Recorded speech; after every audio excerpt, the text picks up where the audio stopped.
En el centro de nuestra ciudad se encuentra uno de esos mercados muy concurridos por la gente para realizar sus compras, el Mercado Rodríguez.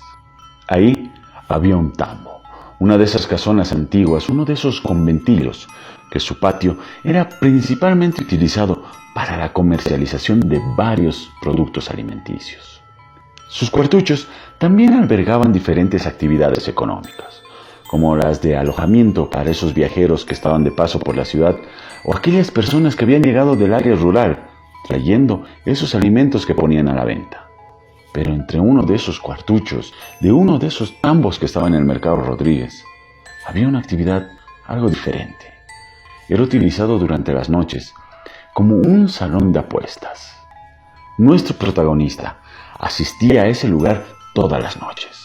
En el centro del patio de ese conventillo había una imagen de una virgen de tamaño real, donde todas las noches ese apostador casi compulsivo se acercaba, se persinaba y le pedía a la virgen que le ayude a que las apuestas le vayan bien durante toda la noche y quién sabe, a veces parte de la madrugada. Una noche llegó al tambo y siguió su rutina como todas las noches. Cruzó ese gran portón, se acercó a la imagen de la Virgen, se persinó, le dijo algunas palabras y se metió a ese salón de juegos. Manos tras manos de cartas, pero nuestro querido Taur no podía ganar ni una sola partida.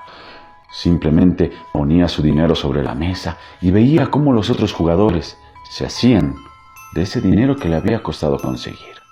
Una vez, otra vez y otra vez, toda la noche, sin poder ganar una sola partida. Así llegó el amanecer. Los primeros rayos de sol ya se veían en el horizonte. Fue cuando nuestro apostador, al verse sin dinero, decidió salir de ese lugar. Se acercó a la imagen de la Virgen y completamente iracundo la empezó a increpar a voz en cuello por esa mala racha que había tenido. Tanto era su enojo en ese momento que metió la mano en el bolsillo y sacó una navaja que había guardado ahí.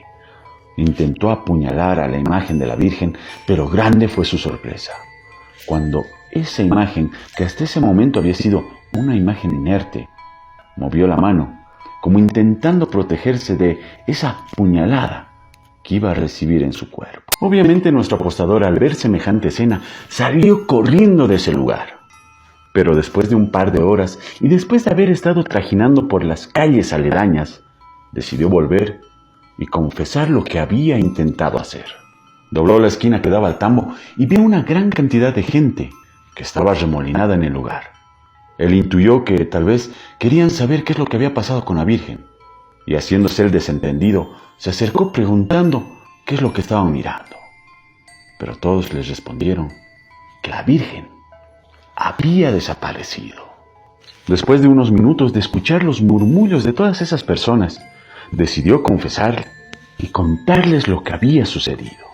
Pero justo en ese momento llegaban al lugar un grupo de doctores y enfermeras que habían salido después de terminar su turno del hospital de clínicas. Después de escuchar el relato del apostador, se miraron entre ellos un poco extrañados. Y es entonces cuando decidieron contar a toda la gente que estaba en el lugar que unos minutos antes de que ellos terminen su turno, había llegado una mujer que tenía una herida en la mano, una herida punzocortante. Y lo más extraño es que esta mujer también llevaba en su brazo a un bebé. Casi no fue necesario esperar. Toda la gente fue corriendo en una caravana con dirección al hospital de clínicas.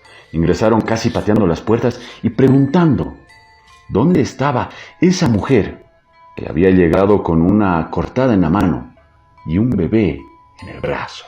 La enfermera de turno, bastante sorprendida, les indicó cuál era el cubículo donde estaba esa mujer. Todos presurosos se acercaron, lo abrieron, pero ya no había nadie. Desalentados, tristes y pensativos, decidieron volver a ese tambo. Pero cuando cruzaron ese gran portón de ese conventillo, quedaron atónitos, porque esa imagen de la Virgen de tamaño real estaba en su lugar. Pero eso sí, con una pequeña diferencia. Una de sus manos ahora se encontraba vendada.